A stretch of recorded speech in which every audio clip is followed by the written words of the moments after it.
Bishop Robert Barron has been caught in the middle of a controversy. Certain forces within the church today seem unable to separate religion from politics. They demand that bishops engage in secular political battles. The latest example of this is the pressure being placed on Bishop Barron to take a political stance that aligns with one particular side. But why? And who is behind this push? Let's break it all down. Recently, a number of bishops and Catholic media figures, particularly those aligned with Cardinals Cupich and Tobin, have been actively pressuring moderate bishops to use their influence in the political arena. These individuals insist that everything in the church should be political. To them, politics is the new gospel. Power, funding, and materialism have taken precedence over spiritual leadership.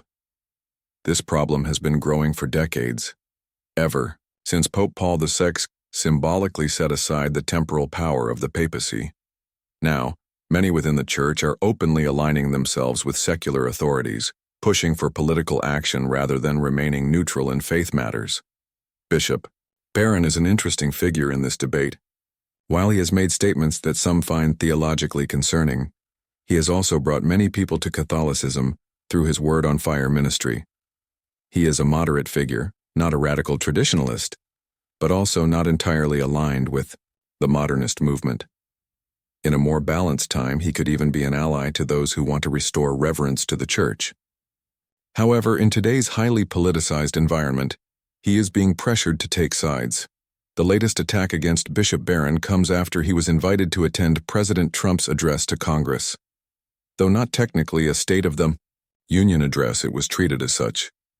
Bishop Barron was there as a guest of Representative Riley Moore of West Virginia, and before the event, he celebrated Mass for Catholic members of Congress.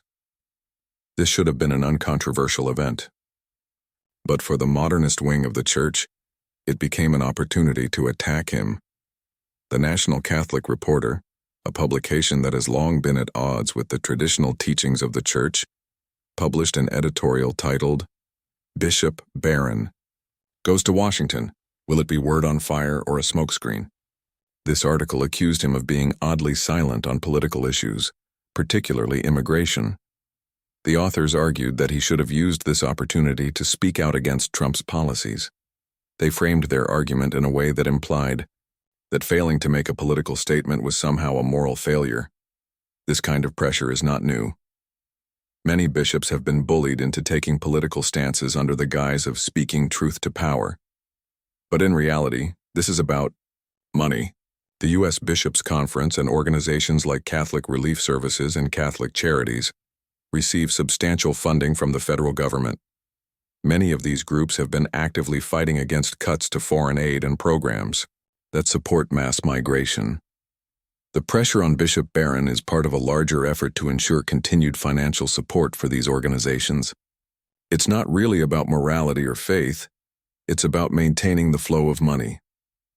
The article from the National Catholic Reporter even made a point to suggest that Barron should have explicitly spoken against Trump's immigration policies, aligning himself with Pope Francis's past statements.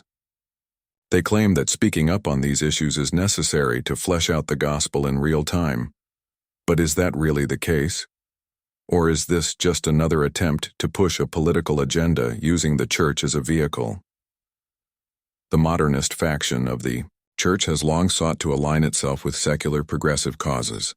They see figures like Bishop Barron, who remain relatively neutral, as obstacles to their goal. In their view, neutrality is unacceptable. If you are not actively supporting their political agenda, you are against them.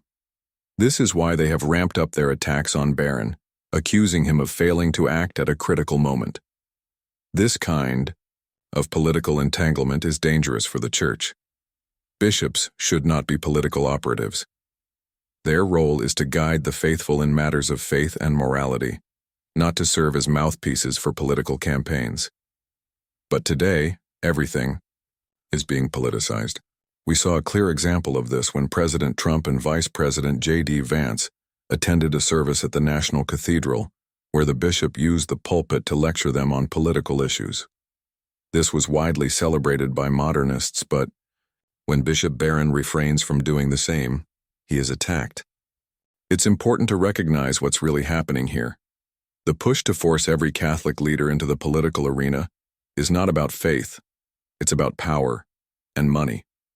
The bishops who are pushing for more political involvement are the same ones who benefit from government funding. They are not standing on principle, they are protecting their financial interests. Bishop Barron, despite any disagreements people may have with him, has chosen not to play this game. And for that, he is being smeared. The modernist forces within the Church will continue to pressure moderate bishops to align with their political agenda. But at the end of the day, the Church should remain focused on faith, not politics. As Catholics, we should be aware of these tactics and resist the push to turn the Church into just another political institution. Faith should not be a tool for political gain, and bishops should not be coerced into becoming partisan figures. The attacks on Bishop Barron are just one example of a larger problem, one that threatens the integrity of the Church itself.